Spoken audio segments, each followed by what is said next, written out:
So the Supported Housing Regulatory Oversight Act is a bit of a mouthful, and usually draft legislation is a wonderful cure for insomnia. Personally, I found it quite exciting, which proves one thing: I must get out more. Let's have a look at the backstory. Where did it come from? Well, concerns with the quality of some exempt accommodation have been around for some time. A few years ago, we started to see increasing media attention on the problem, and local authorities and providers started raising alarms. Initially, this was focused upon areas like Birmingham, which seemed to have a disproportionate share of what was going on. But the ongoing and increasing noise caught the attention of government, and in 2021, the Department for Levelling Up Housing and Communities, hereinafter called DLUC, funded 4 supported housing improvement pilots. However, the increasing noise about exempt accommodation wasn't going away, and in early 2022, the then Homelessness Minister, Eddie Hughes, announced a further package of work tackling the, quote, unscrupulous landlords who exploit vulnerable residents by charging high rents for poor quality accommodation, end quote. And this included nearly 20 million to roll out a programme and a commitment to introduce minimum standards of support. And in early summer 2022, DLUC started consultation work on what those standards and regulation might look like. Now, around the same time, the Levelling Up Communities and Housing Select Committee launched an inquiry into exempt accommodation. They published their report, and to all intents and purposes, they were pretty shocked. They said, quote, there are many good providers, but in the worst instances, the system involves the exploitation of vulnerable people who should be receiving support, while unscrupulous providers make excessive profits by capitalising on loopholes, end quote. And so, of course, the committee came out in support of regulation. An important piece of context for the bill was that in March 2022, the government committed to make some regulatory changes in response to the problems. Those changes included a commitment to introduce minimum standards for support, new powers for councils to assess quality of support and act where it's inadequate, and a revised definition of care, support and supervision. And then, by chance, personally I don't believe in chance, Bob Blackman, MP, Conservative for Harrow East, was drawn in the ballot to introduce a private member's bill. And this is a bill that's usually introduced by an individual MP and not based on planned legislation. Normally, these bills don't see the light of day, but Bob has precedent. The Homelessness Reduction Act was introduced as a private member's bill from Bob when he was last drawn in the ballot. And working along Crisis, the housing charity, Bob decided to focus his bill on introducing regulation of exempt accommodation, and the Supported Housing Regulatory Oversight Bill was born. Bob Blackman's bill importantly created parliamentary time for the government to act on these proposals. Didn't give a huge amount of time to go through a consultation process to develop the legislation, and so the decision was taken to focus on mainly enabling provisions. So it's an enabling act, with the detail, which means that the development of the bill, the regulations, will be subject to consultation and further parliamentary scrutiny now that the bill has passed. Also worth saying at this stage that there was an acknowledgement from the Minister that there will be a new burdens funding requirement. That's essentially money for the local councils to get these regs in place. However, funding for support is not in the scope of the bill. I know that many people have the view that the lack of revenue funding for support has been a driver for some difficult problems. We all perhaps might remember the Supporting People Fund and the so-called ring fencing of it. I must admit, whenever I see the words ring fencing, I think you're going to lose it next week. Having said that, because of the nature of a private member's bill, it's not possible to address those issues. And I'm aware that the housing charity Crisis accepted that this piece of work is going to be about focusing on how we improve regulations. So let's look at some of the key players in this act. Firstly, Bob Blackman, Conservative MP for Harrow East. He drew high in the ballot for Private Members Bill and introduced this one. He comes with a particular track record in the homelessness area and was responsible, as I said, for the successful implementation of the Homelessness Reduction Act. Secondly, we have Lord Best, Richard Best, a crossbencher or independent in the House of Lords. He also has a track record in the homelessness area and was at one time a key player in the Joseph Rowntree Foundation, a small L liberal social welfare organisation. Next, we have the Secretary of State for DLUC, the Right Honourable Michael Gove, who's kept a low profile recently, but is known to get through an incredible amount of work. Finally, we have Felicity Buchan, and a minister at DLUC, who is driving through most of the legislation. When Bob Blackman was starting this exercise, he liaised with housing charity Crisis, who instructed Justin Bates of Landmark Chambers to draft the legislation, and considering the tight timescales, has done a pretty good job, although there are some areas which need addressing.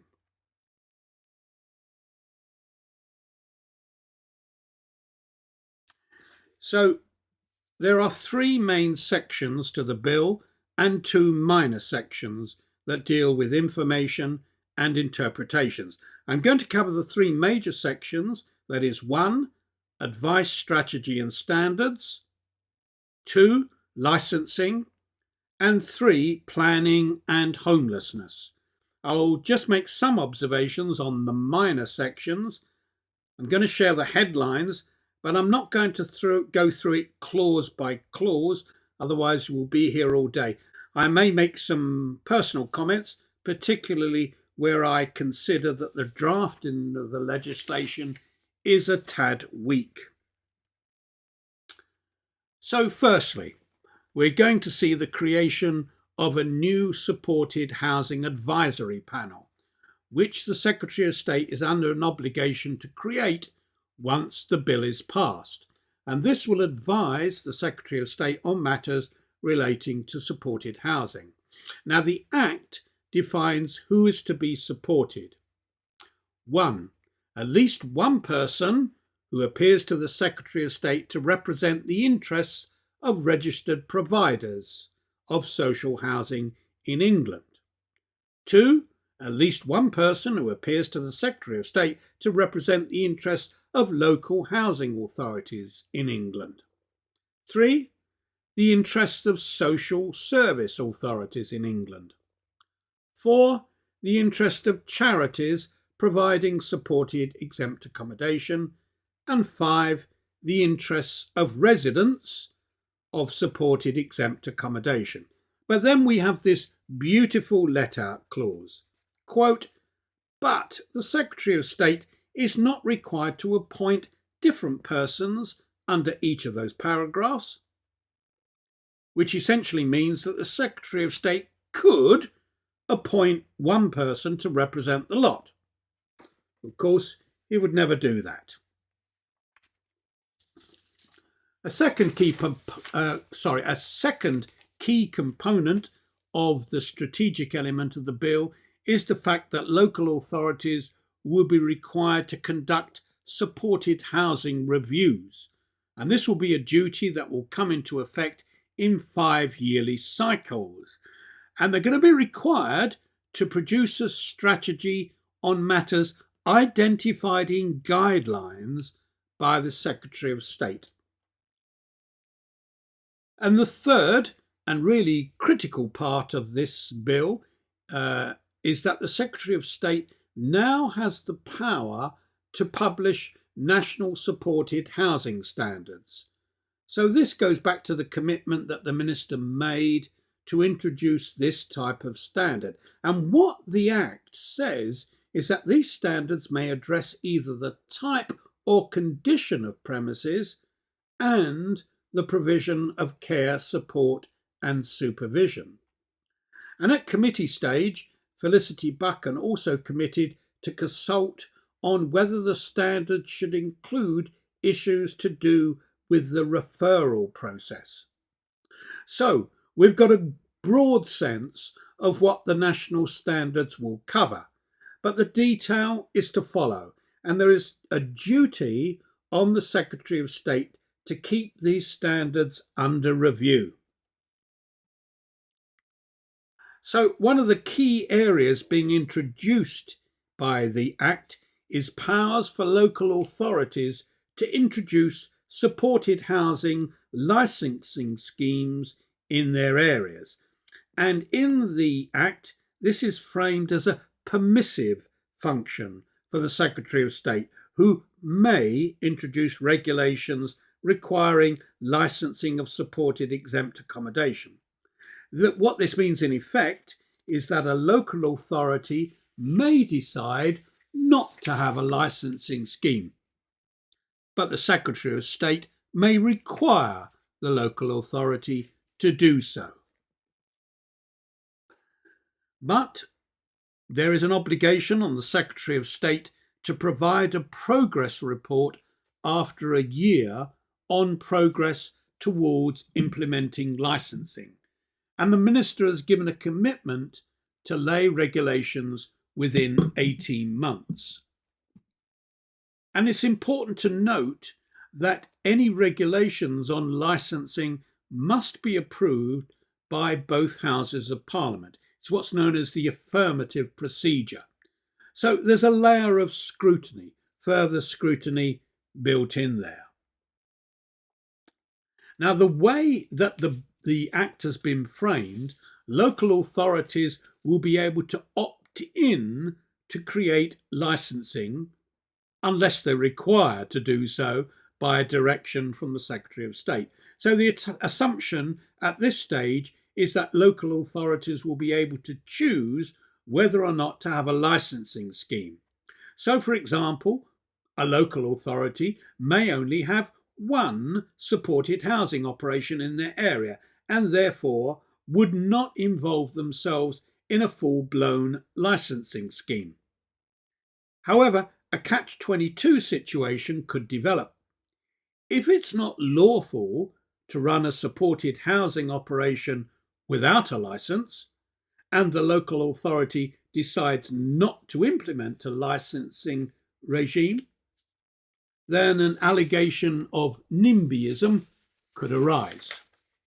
And the bill also makes clear that any licensing conditions will be linked to the national supported housing standards. And these may relate to the standard or use of accommodation, the provision of care, support or supervision, and that the standards may relate to the way needs are assessed by the provider. So there are a number of stipulations on the face of the Act that shape what these regulations are going to look like. They include things like how applications for licenses are made, varied or revoked, how local authorities may enforce the licensing regime, and importantly, provision for the Secretary of State to exempt or passport certain categories of provider from the need to hold a license. That's important because they try and minimise bureaucracy wherever possible, so that providers who are already subject to suitable alternative forms of oversight wouldn't need to hold a license. And that means local authorities will be able to focus on parts of the sector that they consider to be problematic. Also allows powers for the Secretary of State to make stipulations regarding fee charging and also the appeals process for licensing. And the Secretary of State can also introduce regulations concerning what the licensing regime says about the landlords having to be fit and proper persons to hold a license.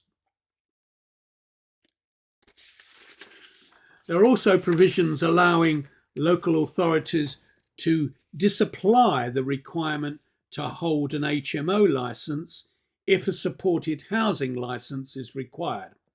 So the policy intent behind that was to ensure that providers don't have to hold two licenses. And the presumption is that the supported housing license would take precedence in future because it's a more comprehensive licensing regime, which also addresses care and support. Indeed, in a letter that I received from DLUC, dated 18th of August 2023, they say that, quote, the intention is for supported housing licensing to supersede HMO licensing where relevant. And it's obvious that the government wants to move to a single licensing scheme. There's also a really important provision in the Act that allows the Secretary of State to remove or restrict housing benefit entitlement in association with the issue of whether or not providers hold a license. So the policy intent behind this way was, quote, to disincentivize so-called rogue operators from seeking to enter the market. And so the thinking here is that it may be possible to link the licensing regime to your ability to claim exempt rates of housing. And that provision will also be considered as a provision to attach to the National Supported Housing Standards.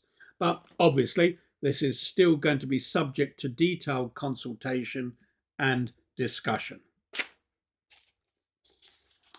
It's also important to note that local authorities must exercise their licensing functions with regard to any guidance issued by the Secretary of State. I don't know actually what it means with having regard. They could say, well, we've had regard to it, move on. But there you go. So that's a brief overview of the key licensing conditions. Consultation. The Secretary of State must consult before exercising licensing powers. And it's worth being aware that there are two consultation duties on the face of the Act. The first relates specifically to supported exempt housing, which was the focus of the intention of bringing this Act forward because of the evidence to the Select Committee. But DLUC was concerned that we may also start to see problems in other parts of the supported housing sector, specifically what is known as specified accommodation. So the department proposed that they should also have the ability to extend the regime, the licensing regime, to other forms of specified accommodation if it becomes apparent that there are problems in that sector. For example, managed accommodation. But the Act separates these out and makes clear that in the first instance, licensing would only apply to the supported exempt sector. And there would be a need to a review process and a further consultation process if the Secretary of State believes there's a case for extending the licensing regime. Also important to note that there are statutory consultees named on the face of the Act: the National Housing Federation, individual local authorities, and the Regulator of Social Housing. I do believe that originally the LGA, the Local Government Association, was named, but they said no thank you. The Secretary of State has given a clear commitment that the consultation process supporting the development of the bill will be comprehensive, and he has said that he wants to ensure that supported housing providers and residents will have their voices heard through the consultation process. There's also another part of the consultation requirements in the Act, and that's the question of whether licensing is an effective way of enforcing national standards. So they've created the provisions that assume that local authorities can opt into licensing, which means they don't have to have licensing unless they're directed by the Secretary of State to do so. But what they wanted to ensure was that there would be a conversation about other enforcement mechanisms for the national support standards should a local authority choose not to implement licensing. And what was agreed and what is written into the Act is that there will be a formal consultation process to consider this question and to look at other potential enforcement mechanisms.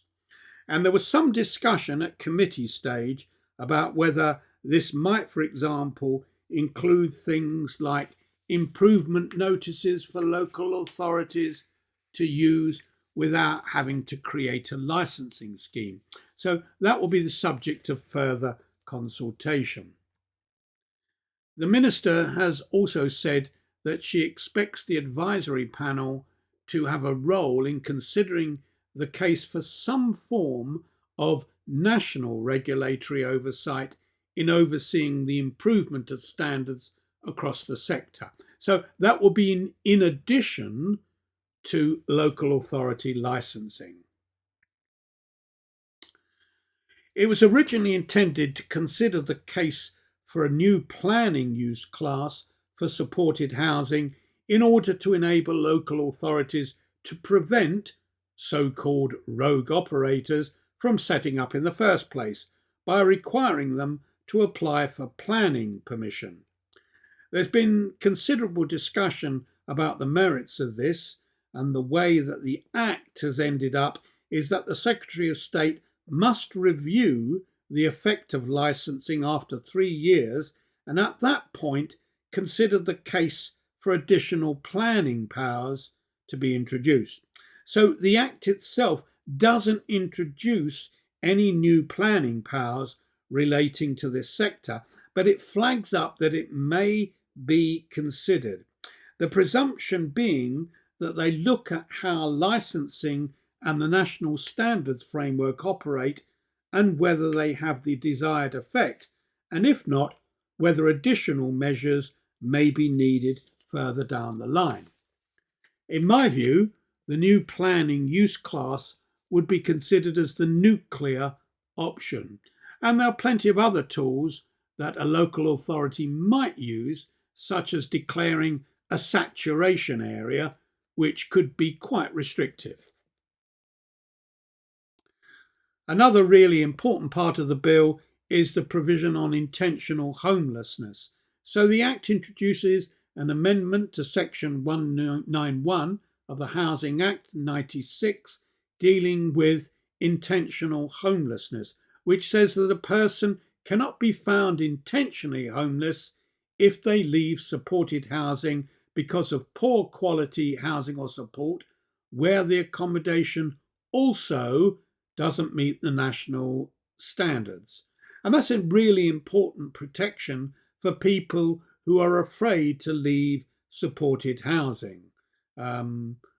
because they might be threatened with a suggestion that they might be found intentionally homeless. There then follows some detail on data sharing, and if you're really interested, you can take a copy of the Act and curl up on the sofa. There then follows a new definition of supported exempt accommodation, which includes the existing definition, but now extends to managed properties, refuges, and local authority hostels. And it's going to be interesting to see whether any steps are taken for this new definition to replace the current exempt definition in housing benefit regs, so we can move away from this rather unworkable situation where providers that are not RPs, registered providers, offer a high standard of accommodation to people with complex needs, but aren't entitled to any more benefit than the LHA rates, because a separate organisation is contracted, in line with best practice, to provide comprehensive care and support. My view is that all licenses of supported exempt accommodation, whether provided by an RP or any other relevant body, should be assessed under the same benefit and subsidy rules, with RP status being a route to capital funding via Homes England rather than a tool to unlock higher amounts of housing benefit. In terms of funding, there is obviously provision, as I've said, to be fees to be charged for licensing, with some costs being recovered through fees, which in turn will be subject to regulatory parameters set by Secretary of State. But it's worth noting, as I said, providers would only be subject to one form of licensing and therefore only one form of charging. And the Minister has acknowledged that for local authorities that there's going to be new burdens funding. And she expects that to be focused on set-up costs. The bill received royal assent on the 29th of June. It's now law. The government's committed to begin consultation shortly, and my guess it's starting now.